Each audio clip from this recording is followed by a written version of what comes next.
So our next speaker is from the University of Rochester.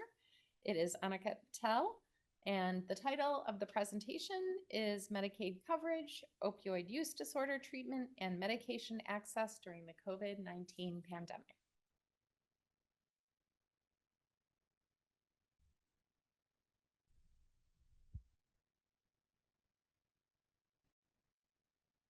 Hi everyone, I'm Aniket. I'm going to be presenting our project, Continuous Medicaid Coverage Protects Access to Medications for Opioid Use Disorder. I work with Dr. Elaine Hill, and this is our project. So some background, Medicaid coverage is not always continuous. Enrollees that turn off the program can lose access to continuous care, which can be especially threatening for people with opioid use disorder or OUD. In the national surveillance data, we see about 9 million adults needed treatment for opioid use disorder in 2022, but only about 1 in 4 actually got medications for opioid use disorder or MOUD. Medicaid is the largest payer for this population. In 2017, estimates show about 40% of individuals with OUD were covered by Medicaid. MOUD access is very dependent on consistent treatment. Individuals who are on MOUD and experience churn can experience relapse, withdrawal, or even overdose. To motivate our study, we observed that Medicaid redetermination can cause frequent disenrollment. In Massachusetts data, about 30% of individuals who had a first-year diagnosis of OUD either experienced change in coverage or loss of coverage. This disenrollment can be deadly. In a Colorado cohort study, we find that about for enrollees on buprenorphine, the mortality risk increases fivefold for people who disenroll. The policy we're studying is a Family First Coronavirus Response Act. This act eliminated Medicaid redeterminations from April 2020 to March 31st, 2023. Our study asks if this continuous coverage during the public health emergency reduced disenrollment from Medicaid and protected access to MAUD for the OUD population. Our research objectives are to measure insurance stability through 12 months of continuous coverage rates. We also explore this with different demographics such as age, gender, race, ethnicity, expansion, and disability status. For MOUD, we study buprenorphine, naltrexone, and methadone. In this population, we also study continuous coverage and disenrollment. We also further study retention in terms of 180-day MOUD retention. So our data, we have access to TAF analytical files from 2016 to 2023. We construct a cohort for individuals aged 19 to 64, and we construct two cohorts, a pre-pandemic cohort from 2016 to 2018, and a pandemic cohort from 2020 to 2022. 2019 individuals are excluded as they might be treated partially by the PHE provision. We also exclude movers as they're not suspect to the public health emergency provision, and we also exclude decedents. And in our data, we see fee-for-service claims as well as managed care encounters. So for MOUD treatment, to understand MOUD treatment, we construct a national database of MOUD episodes from 2016 to 2022. We do exclude Jan 2016 MOUD episodes. For buprenorphine and naltrexone, we get the prescription fill data from TAF outpatient files. So an episode begins when an enrollee has their first prescription date. From the prescription data, we can observe cumulative days supply and days gap. An episode ends when an individual's cumulative days gap is bigger than their cumulative days supply.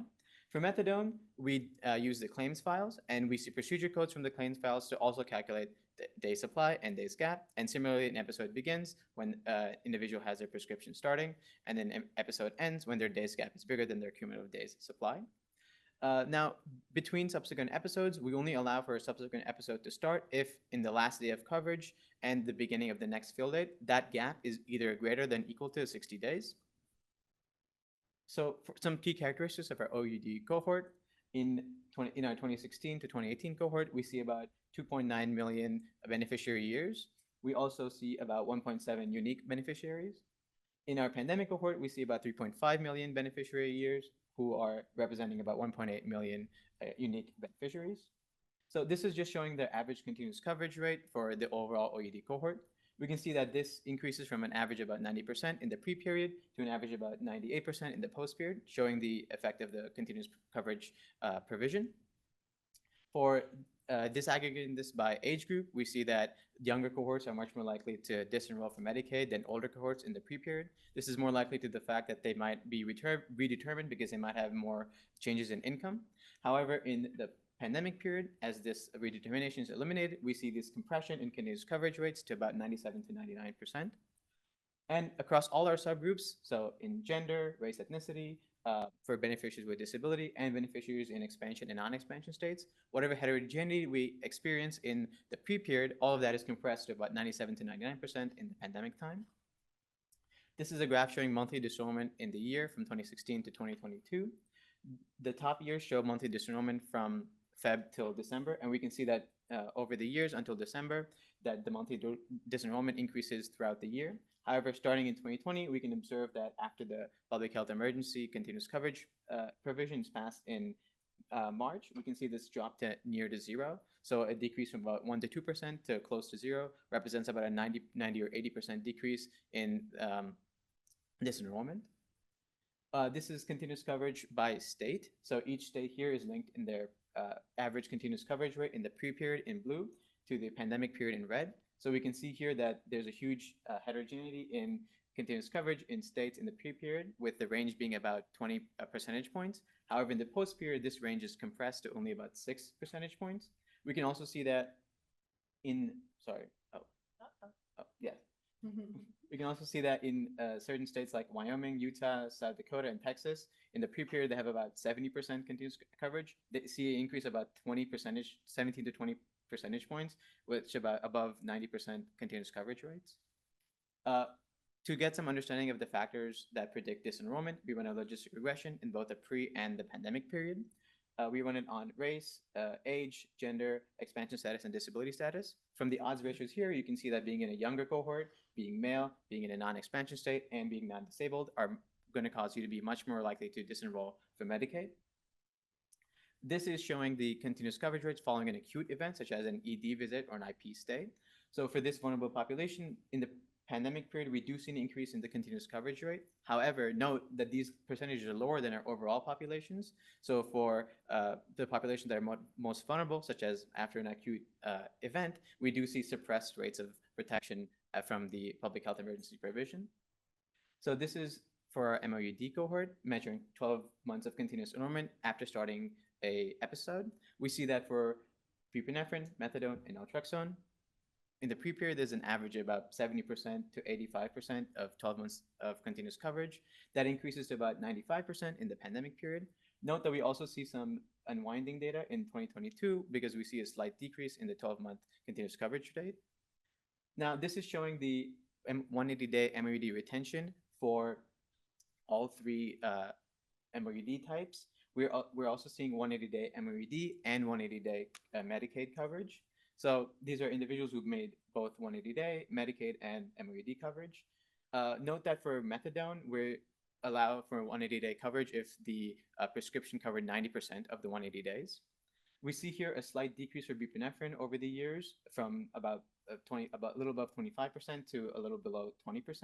However, for methadone and naltrexone, these remain relatively stable, with both seeing a slight uptick in 2020 and with methadone seeing a slight uptick in 2022.